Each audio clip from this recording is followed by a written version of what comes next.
नमस्कार, जय श्री कृष्णा, राधे राधे। मैं बबली गोस्वामी आपके अपने channel NCERT for all exams में आप सभी का स्वागत करती हूँ। हमारा जो NCERT series 6 to 12 SST chapter wise चल रहा है, उसके क्लास 6 का ज्योग्राफी यानी भूगोल का चैप्टर 3 आज का वीडियो है। इसमें हम जो हमारे थंबनेल में आपने देख लिया किस किस टाइप के कॉम्पिटिटिव एग्ज़ाम्स के लिए हमारा चैनल है, उसके अनुसार ही आप जुड़े रहिए। वैसे एसएसटी सभी में पूछा जाता है, तो आप जो अदर कॉम्पिटिटिव एग्ज़ाम्स के हैं टीचिंग के अलावा वो भी जुड़े रह सकते हैं, और आगे फ्यूचर में उसके लिए भी अलग से हम जो भी रीजनिंग और अदर सब्जेक्ट होते हैं उस पर भी वीडियो बनाएंगे। ओके, आज का जो लेसन है, चैप्टर है, वो है पृथ्वी की गतियाँ। इसमें पृथ्वी की गति के बारे में पढ़ेंगे। इसमें थोड़ा सा बता देते हैं कि पृथ्वी जो है, जो गति करती है, घूमती है, घूर्णन करती है, तो उससे दिन और रात होते हैं। ऋतुएं जो ठंडी, गर्मी और बरसात, ये सारी चीज़ें जो आती हैं, बसंत ऋतु ये सब आते हैं, वो सब गतियों की वजह से आते हैं। तो पृथ्वी की गति दो प्रकार की होती है, घूर्णन और परिक्रमण। घूर्णन शब्द और परिक्रमण याद रखिएगा। पृथ्वी का अपने अक्ष पर घूमना, अभी जो पिछला चैप्टर है उसमें अक्ष के बारे में हम लोगों ने पढ़ा कि हम ग्लोब के हिसाब से ही सोचेंगे ताकि ज़्यादा समझ में आए। जो ग्लोब बाजार में आता है या चित्र में भी कहीं बना, उस चैप्टर में तो बना था, ऐसे समझ सकते हैं, ये वाला कुछ ऐसे। ये तो अपने अक्ष पर घूमना घूर्णन कहलाता है। अपने अक्ष पर घूमा करता है, उसे घूर्णन कहलाता है। सूर्य के चारों ओर एक स्थिर कक्ष में पृथ्वी की गति को परिक्रमण कहते हैं। जैसे अभी नीचे चित्र भी है, लेकिन हम हाथ से ही बना के सिखाने में, समझाने में ज़्यादा यकीन करते हैं। जैसे मान लिया सूर्य है ये, और पृथ्वी यहाँ पे है, पृथ्वी, तो लिख देते प्री, और सूर्य का ऐसे ऐसे सिंबल बना देते। तो जो पृथ्वी है वो ऐसे एक ही कक्ष में इसी के ऊपर, देखो थोड़ा सा बनाने में हो जाता है, लेकिन इसी लाइन पर एक ही कक्ष में जो है सूर्य की परिक्रमा करता है। परिक्रमा मतलब तो पता है कि घूमना, तो घूमा करता है, इसकी चारों तरफ से परिक्रमा करता है, उसी को परिक्रमण कहते हैं। ये क्लियर हो गया। तो घूर्णन और परिक्रमण क्या होता है, ये दो शब्द समझ गए। पृथ्वी का अक्ष एक काल्पनिक रेखा है, जो पिछले चैप्टर में भी मैंने बताया कि एक काल्पनिक रेखा है। ऐसा माना गया है कि यहीं पे घूम रहा है, क्योंकि वो कोई रेखा नहीं बनाया है। पृथ्वी में कोई अलग अलग अक्षांश या देशांतर ऐसे रेखा खींचे हुए नहीं बने हुए हैं, क्योंकि उस पर कुछ अलग अलग क्रिया होती है, जिससे जो है खगोल शास्त्री लोग हैं उन्होंने बता दिया कि हाँ, ये एक रेखा है, जिसके ये एक अक्ष है जिस पर ये ऐसे घूमता है, जो इसके अक्षीय सतह से 66.5 डिग्री का कोण बनाती है। ये आप चित्र देख लीजिए, 66.5 जो अक्षीय है उससे 66.5 डिग्री का कोण बना रही है। ये चित्र देखिए, चाहे जो देख लीजिए दोनों में से।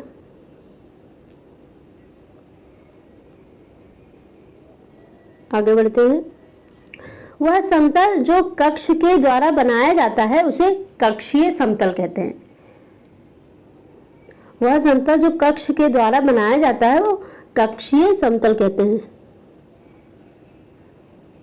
ये देखिए, ये चित्र देखिए, ये वाला नीला वाला, ये जो इससे जो घूम रहा है इसी को पृथ्वी का कक्षीय समतल बोलते हैं।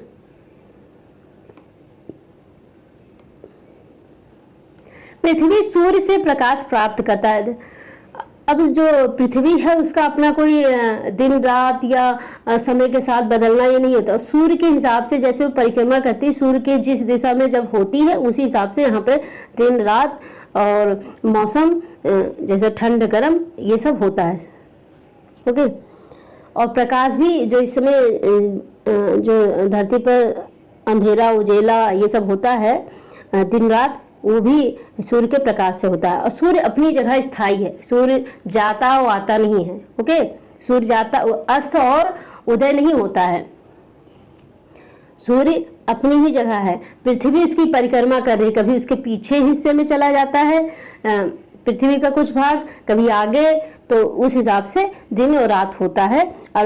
और जो भी कंट्री पृथ्वी के जिस जिस हिस्से पर है, जो हिस्सा पृथ्वी के ये हम थोड़ा पहले बता दें, ये सब नीचे है, जो अगला चैप्टर है इसमें, उसमें है। तो जो भी हिस्सा सूर्य के सामने पड़ता है वहाँ पर उजेला रहता है, और जो पीछे पड़ता है थोड़ा तिरछा हो जाता है, वहाँ पे दिन आ जाता है। और जो एकदम सामने पड़ता है वहाँ पे गर्मी होती है, जो बहुत पीछे चला जाता है सूर्य के, वो हिस्सा नहीं दिखता, वहाँ पे ठंड होता है। ये सब आप पढ़ेंगे अभी इसमें कीवर्ड के साथ हम लोग पढ़ेंगे, एनसीईआरटी के सेम कीवर्ड के साथ। ओके, पृथ्वी का आकार गोले के समान है, इसलिए एक समय में सिर्फ, अच्छा पृथ्वी का आकार याद रखिएगा, पृथ्वी वृत्ताकार है, मान लिया पूछा जाए गोलाकार है तो आप याद रखिएगा गोले के समान। इसलिए एक समय में सिर्फ इसके आधे भाग पर ही सूर्य की रोशनी प्राप्त होती है। जैसे अब यहाँ इंडिया में रोशनी है, तो इंडिया के विश्व के सभी देशों में इस समय उजाला दिन नहीं होगा, उजाला नहीं हो, उजाले वाले दिन के समय को दिन बोलते हैं और अंधेरे वाले समय को रात बोलते हैं। तो ऐसा हर जगह नहीं होगा, आधे भाग पर ही सूर्य की रोशनी प्राप्त होती है। अभी चित्र नंबर 3.2 हम लोग देखते हैं। 3.2 ये देखिए,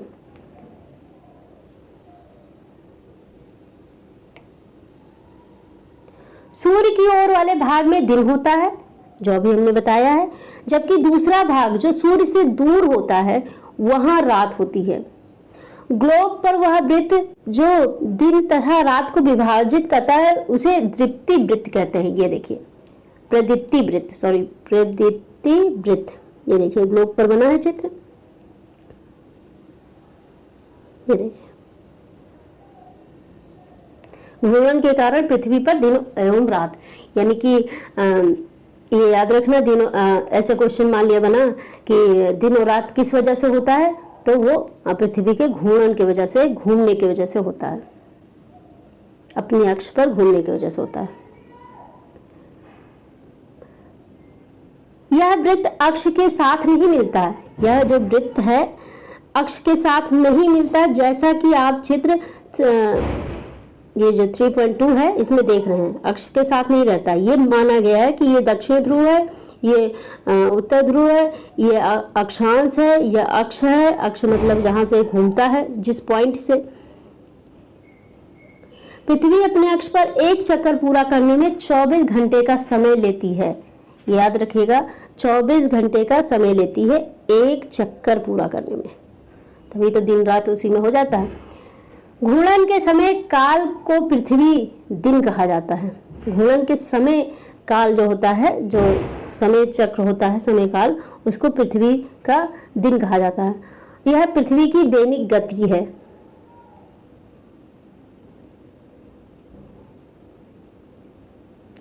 ये चित्र नंबर 3.1 में देखिए कि पृथ्वी के अक्ष का झुकाव तथा कक्षीय समतल, यह ऐसे झुका भी रहता है पृथ्वी।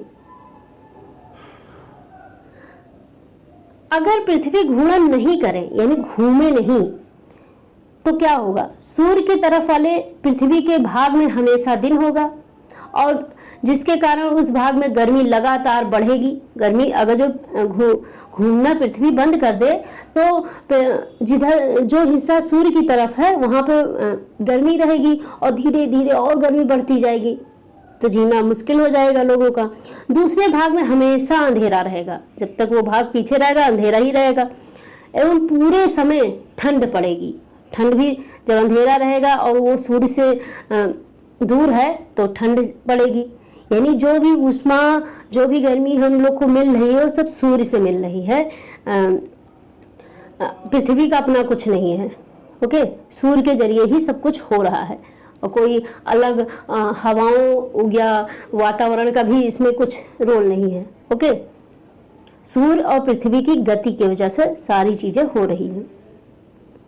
सूर्य का चक्कर लगाती है। यानी दो जिम्मेदार हैं, जो भी आज मौसम है, दिन रात है, ठंड गर्म है, वो सब दो ही चीज हैं, पृथ्वी का अपनी गति पर घूमना, सूर्य का चक्कर लगाना। इस तरह की अवस्था में जीवन संभव नहीं हो पाएगा। जहाँ दिन ही दिन है तो दिन रहेगा, उजेला रहेगा, गर्मी होती जाएगी, जब सूर्य लगातार तप रहा होती जाएगी। देखो, इसको प्रैक्टिकली ऐसे समझते हैं, जैसे इंडिया में क्या, सूर्य निकलता है, सूर्य तो अपने वैसे रहता है, पृथ्वी वैसे घूम रही है। हम लोग कहते हैं अच्छा 6 बज गई, सूर्य अस्त हो गया है, हो रहा है, सूर्योदय हो गया है, सूर्योदय। फिर उसके बाद में तेज धूप होती जाती है, 12-1 बजे देखो कैसे हो जाती, 3 बजे तक होती और हो जाती है। फिर इसके बाद धीरे धीरे कम हो जाती है, क्योंकि पृथ्वी घूम के जो है सूर्य के सामने से थोड़ा और पीछे हो जाती है उसकी किरणें, जिससे वो हो जाता है। अगर जो ये ना हो, वैसे रहे, तो सोच लो कितनी तपन हो जाएगी इंडिया में, या जिस हिस्से जो हिस्सा सूर्य के सामने है जो भी कंट्री का, वो कितनी गर्मी हो जाएगी।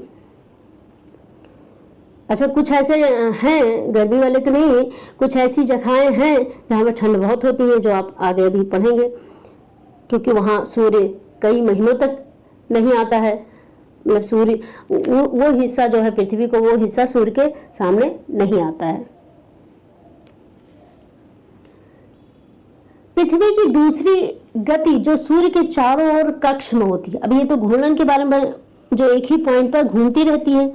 अब ये हम लोग पढ़ेंगे सूर्य की दूसरी गति। 2 टाइप की गति होती है, गति जो सूर्य के चारों ओर कक्ष में होती है। ये जो चित्र बना है, अब चित्र देखिए, ये चित्र में देखिए, ये घूम रही है। ये चित्र को हम लोग समझेंगे इस पॉइंट से, यहां से, ओके। और इसमें ये चित्र में जो भी डेट लिखी है वो सब याद रखिएगा, इससे भी क्वेश्चन बनते हैं।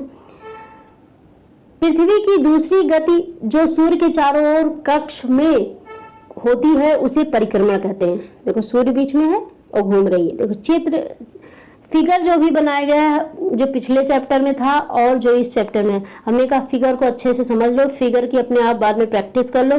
आपको बार बार लेसन को पढ़ने की जरूरत नहीं है, या नोट्स जो बनाए वो नोट्स भी पढ़ने की जरूरत नहीं पड़ेगी। फिगर अच्छे से याद है, दिमाग में बैठ गया, समझ में आ गया, तो सब क्लियर है। पृथ्वी 1 वर्ष यानी 365 सही 1/4 दिन में सूर्य का एक चक्कर लगाती है। हम लोग 1 वर्ष 365 दिन का मानते हैं तथा सुविधा के लिए 6 घंटे को इसमें नहीं जोड़ते हैं, ओके। ये चित्र को हो सके तो स्क्रीनशॉट ले लीजिए, अभी इसमें सब बताएंगे। देखो, 27 सितंबर वसंत ऋतु, ये गया, यहाँ पे एरो बना है। फिर दक्षिणी गोलार्ध में ग्रीष्म ऋतु आ गया, क्योंकि जो दक्षिणी गोलार्ध है वो सूर्य की तरफ आ गया। देखिए ये चित्र बना है, एक सेकेंड, ये और सूर्य की किरणें ये आ रही सीधे, तो यहाँ पे आ गया। और उत्तरी गोलार्ध में शीत ऋतु आ गया 22 सितंबर। इस समय हम ये इंडिया में काफ़ी गर्मी हो जाती है, सॉरी ठंडक हो जाती है। और फिर 21 मार्च, देखिए दक्षिणी ध्रुव जो है इधर आ गया है सूर्य की तरफ, और उत्तरी ध्रुव उधर है। यहाँ पे बसंत ऋतु, यहाँ बसंत ऋतु शुरू है 21 मार्च। फिर नीचे आए, उत्तरी गोलार्ध में ग्रीष्म ऋतु आ गया। फिर हमारा इंडिया जो है उत्तरी गोलार्ध में है 21 जून, दक्षिणी गोलार्ध में शीत ऋतु। ये जो 21 जून, 23 सितंबर, 22 दिसंबर, ये सब जो 21 मार्च, ये सब लिखे, ये मेन तारीख लिखा हुआ है, डेट लिखा है, जहाँ से ऋतु ही चेंज होती है, माना गया है, ओके। अब सिद्ध हुआ है तभी माना गया है, ऐसे नहीं। आप अभी आगे पढ़ेंगे एनसीईआरटी के ही कीवर्ड में। पृथ्वी का परिक्रमण एवं ऋतु, तो ऐसे याद रखिएगा, दिन और रात पृथ्वी का अपनी अक्ष पर घूर्णन की वजह से होता है। ऋतुओं का परिवर्तन जो है वो पृथ्वी का सूर्य के परिक्रमण से होता है, या पृथ्वी के परिक्रमण, ऐसे याद रखना। पृथ्वी के परिक्रमण की वजह से ऋतुओं का परिवर्तन होता है, और पृथ्वी का अपनी अक्ष पर घूमना या घूर्णन करना दिन और रात होता है। 4 वर्ष में प्रत्येक वर्ष के बचे हुए 6 घंटे मिलकर 6 चौक 24 हुआ, 24 दिन यानी 24 घंटे के बराबर हो जाती है 4 वर्ष का। इसके अतिरिक्त दिन को फरवरी के महीने में जोड़ा जाता है। इस प्रकार प्रत्येक चौथे वर्ष फरवरी माह 28 के बदले 29 दिन का होता है, प्रत्येक चौथे वर्ष। तो 2024 है, 2024 में कमेंट में लिखिएगा कि फरवरी कितने दिन की थी, और जो 2025 आएगी वो कितने दिन की होगी, और लीप वर्ष आगे कौन से वर्ष में आएगा, ये सन लिखिएगा। ओके, कमेंट में लिखिएगा। लीप वर्ष कहा जाता है 366 दिन होते हैं, ऐसा वर्ष जिसमें 366 दिन होते हैं उसे लीप वर्ष कहा जाता है। अच्छा, इसको हम लोग ऐसे भी लीप वर्ष के बारे में, जो बहुत सही तरीका भी है, आसान भी है, कि जो सन 2 से कट जाए, विभाजित हो जाए, कट जाए विभाजित हो जाए, तो उसको हम लीप वर्ष कहते हैं। जैसे 2024 2 से कट जाता है तो लीप वर्ष है। 2025 2 से नहीं कटेगा, एक शेष बचेगा, इसलिए लीप वर्ष नहीं है। और 26 भी कट जाएगा, तो ऐसे ही ये तरीका है। लेकिन ये तो एक रीजनिंग टाइप की तरीका है, लेकिन ये जो है यहाँ पे बताया गया किस वजह से लीप वर्ष बोला जाता है, ये पूरा जो है व्याख्या कर दिया गया है इसमें, कि जो है पृथ्वी एक वर्ष का जो चक्कर लगाती है, एक वर्ष में पृथ्वी एक वर्ष 365 सही 1/4 दिन में सूर्य का चक्कर लगाती है, यानी 365 दिन 6 घंटे में सूर्य का चक्कर पृथ्वी लगा पाती है।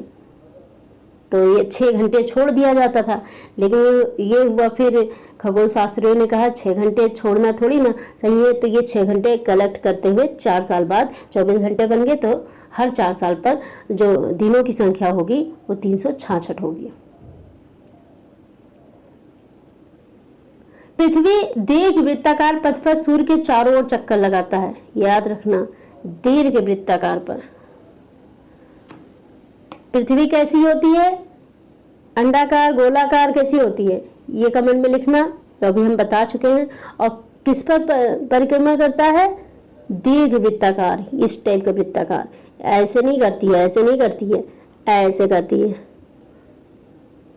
अंडाकार भी बोल सकते हैं, अंडाकार कोई शब्द नहीं होता है ना। पृथ्वी पूरे कक्ष में एक ही दिशा में झुकी हुई है, पूरे कक्ष में, ये चित्र देखिए, पूरे कक्ष में एक ही दिशा में झुकी हुई है। देखिए दिशा इसकी, देखिए ये देखिए ऐसे है झुकी, ये देखिए ऐसे ऐसे ऐसे एक ही दिशा में झुकी हुई है, तब परिक्रमा कर रही है। सामान्यतः एक वर्ष को गर्मी, सर्दी, वसंत एवं शरद ऋतु में बांटा जाता है।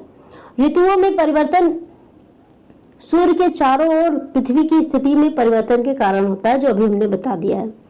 ऋतुओं में परिवर्तन जो है, जैसे गर्मी, सर्दी, बसंत, ये सब जो मौसम है, ये सारे ऋतु जो है ये सूर्य के चारों ओर पृथ्वी की स्थिति में परिवर्तन के कारण होता है।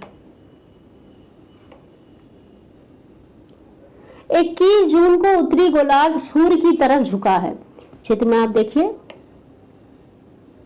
21 जून जो है उत्तरी गोलार्ध, ये ऊपर का हिस्सा लिखा है उत्तरी गोलार्ध में ग्रीष्मऋतु, सूर्य की तरफ देखो झुका हुआ है। ये झुकाव देखिए, झुकाव क्या संयोग से उसी तरफ बना हुआ है।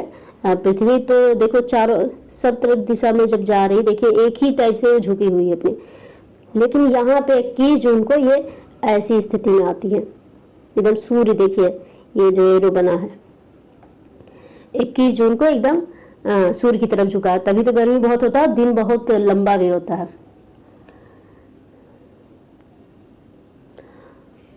21 जून को उत्तरी गोलार्ध जो है सूर्य की तरफ झुका है।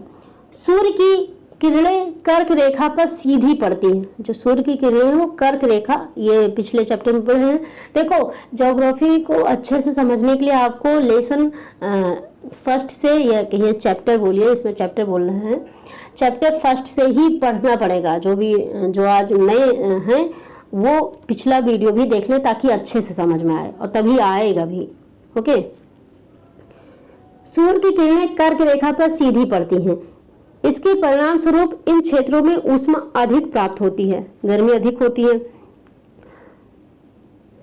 ध्रुवों के पास वाले क्षेत्रों में कम ऊष्मा प्राप्त होती है क्योंकि वहां सूर्य की किरणें तिरछी पड़ती है।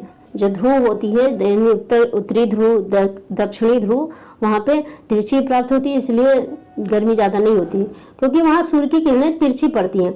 उत्तर ध्रुव सूर्य की तरफ झुका होता है तथा उत्तरी ध्रुव रेखा के बाद वाले भागों पर लगभग 6 महीना तक लगातार दिन रहता है।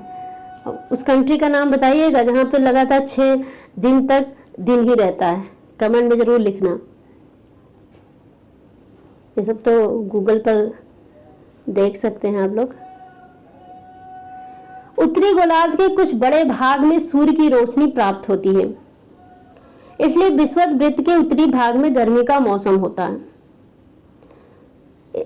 21 जून को इन क्षेत्रों में सबसे लंबा दिन तथा सबसे छोटी रात होती है। 21 जून को इसलिए योगा दिवस भी मनाया जाता है। सबसे लंबा दिन और सबसे छोटी रात होती है।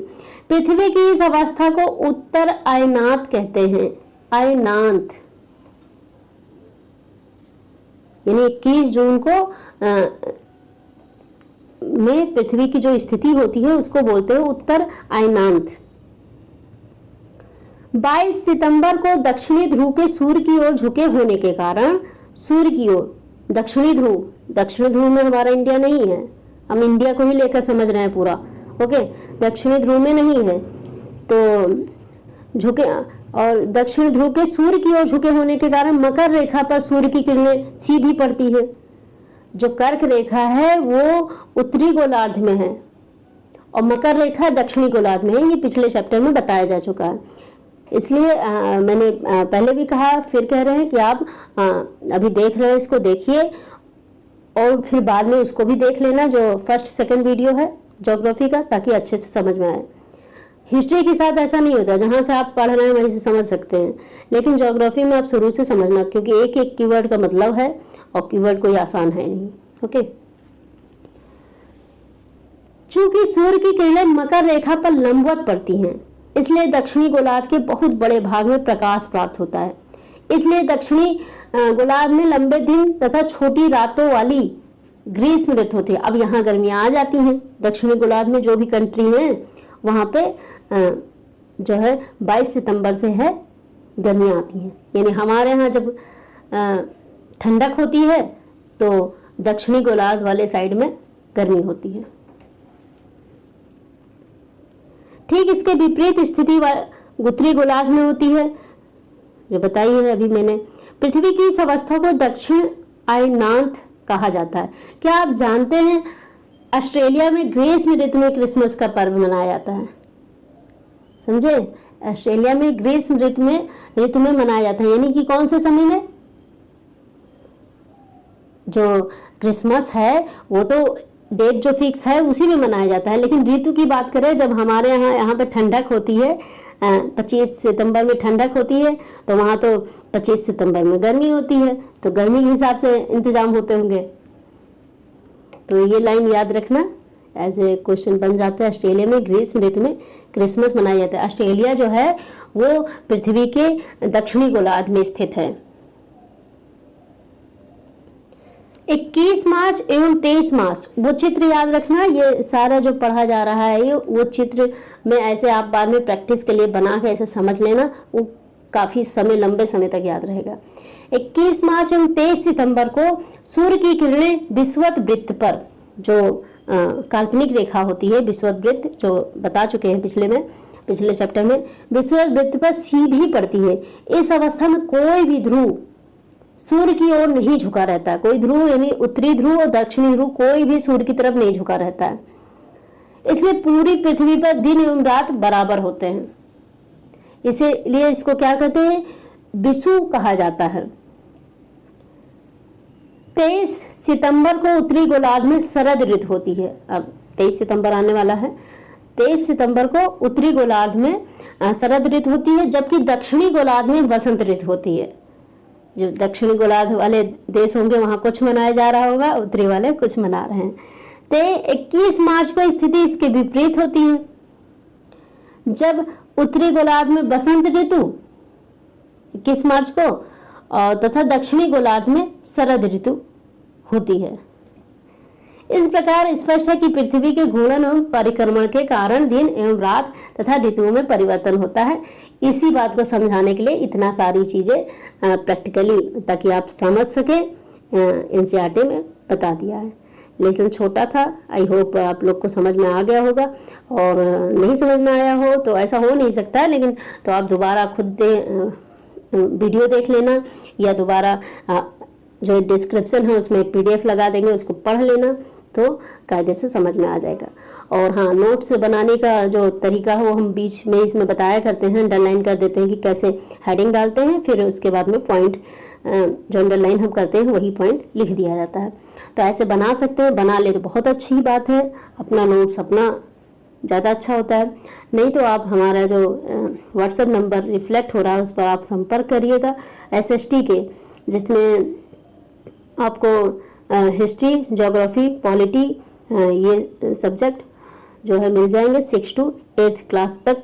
और ये नहीं कि CTET को ही ध्यान रख के नोट्स बनाया गया है, ये अदर कॉम्पिटिटिव एग्ज़ाम जो भी हैं, मेरा फोकस मेन होता है DSSB KVS, तो उसके हिसाब से बनाया गया है। और मेरी जो क्वालिफिकेशन है वो आपको पता ही होगा, क्योंकि मैंने इसमें लिखा भी है। और हमारा B.Ed जो है अभी जुलाई 2024 में ही कंप्लीट हुआ है, तो आप हम पर भरोसा कर सकते हैं और हमारे चैनल के साथ जुड़े रहिए।